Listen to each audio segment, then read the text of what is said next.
રાજ્યની 8 મહાનગરપાલિકાઓને મળ્યા નવા પદાધિકારીઓ। સુરત, વાપી, મહેસાણા, આણંદ, ભાવનગર અને વડોદરાને મળ્યા મહિલા મેયર, તો સુરેન્દ્રનગર અને રાજકોટના પદાધિકારીઓ પણ જાહેર। કેન્દ્રીય ગૃહમંત્રી અમિત શાહ 2 દિવસ ગુજરાતના પ્રવાસે ગાંધીનગરના વડસર ખાતે તળાવનું કર્યું લોકાર્પણ, ત્યારબાદ માછલાલયનું પણ ઉદ્ઘાટન કર્યું। અમદાવાદમાં ફાયરિંગ કેસમાં પકડાયેલા નિવૃત્ત ડીવાયએસપીના પોલીસ સ્ટેશનમાં ધમપછાડા। અશોકસિંહની દીકરીએ પોલીસ પર લગાવ્યા ગંભીર આરોપ। જમીન વિવાદ મામલે અશોકસિંહને કરાયા જેલ હવાલે।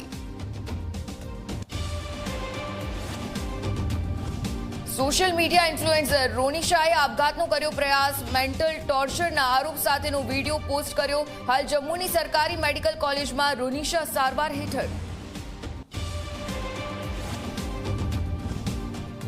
મુંબઈના કલ્યાણમાં બકરી ઈદના દિવસે હંગામો। નમાઝ દરમિયાન હિન્દુ સંગઠનોનો ઉગ્ર વિરોધ। હનુમાન ચાલીસાના પાઠ કરીને પ્રદર્શન। દુર્ગાડી કિલ્લો અને મંદિર પરિસર ફેરવાયું છાવણીમાં।